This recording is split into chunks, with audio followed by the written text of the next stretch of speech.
As we continue on with our quest for compositional excellence through image editing, in this chapter I'd like to show you how to do some of the same things with a little bit more precision and control that we did in Lightroom using Photoshop. I'm going to access Photoshop through Lightroom, however. Lightroom is an all-in-one tool that allows you to manage your images. And I use Lightroom for a lot of my image editing, but for really specific stuff like we're about to do here, I go to Photoshop. But rather than going directly through Photoshop, I'm going to click on my image that I've got here. I'm going to choose Edit In and then Photoshop. And if I'd already been editing the image in Photoshop, I might just edit the original. But let me show you what happens when you edit a copy. I'm going to click Edit and edit a copy. And when we go back to Lightroom, you see it automatically makes a copy of the image. And when you do it this way, it'll add this Photoshop copy to your Lightroom catalog. So you'll automatically have access to it through Lightroom. So it's very, very handy. Now, in this case, when we're working in Photoshop, I recommend making masks. And just to save a little bit of time, I've created a couple of masks, one for the mushroom and one for the background, as you see here in the Channels panel.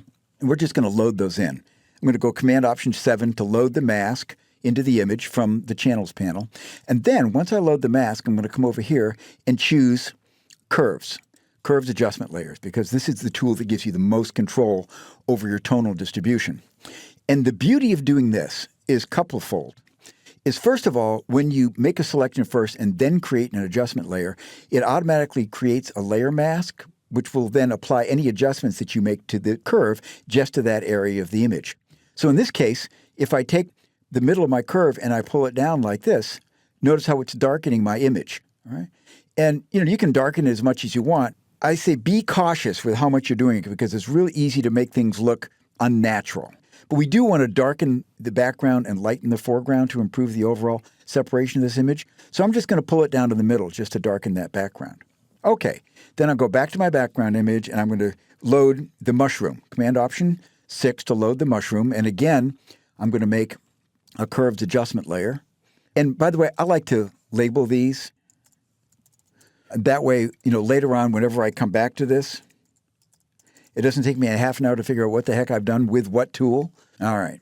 So we'll go to the mushroom, and I'm using the histogram to help guide me here. Notice that there's almost no data between the highlight and the midtone, which is why the mushroom is kind of dark. So I'm just going to start this by pulling the highlight slider up a little bit. You can overdo it. You can go too far and make it look too unnatural. So I'm going to move it about here to about the edge of the quarter tone. And then I'm going to just overall lighten this image a little bit. Now notice that the mushroom looks a little bit flat. All right. So I'm going to take the 3/4 tone and I'm going to pull it down just to darken it a little bit and take the quarter tone and pull it up a little bit. Just give me a little bit more contrast. Again, a little bit goes a long way here. And again, the beauty here is that you can affect very specific portions of your images based upon masks that you can load, and they're completely non-destructive. And if any point you come in, you decide, I'd like to do it differently or change the way the background or the foreground looks, you can do that very quickly and easily. All right.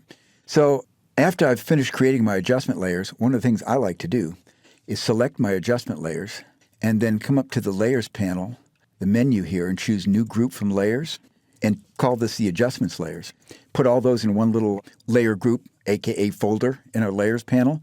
And what that allows us to do is very quickly and easily turn off and on to see what we've done. Now, this was kind of a nice-looking image to begin with. There was, nice subject and nice point of view. But boy, you can see what we've done in Photoshop has really affected a real dramatic improvement in the separation of the foreground subject from the background and improved the overall brightness and contrast of the image. And even better, we've done it all non-destructively so we can go in and edit it at any time. Next, we're going to see how we can add blurring to this whole process to control and get even more separation between foreground subject and background.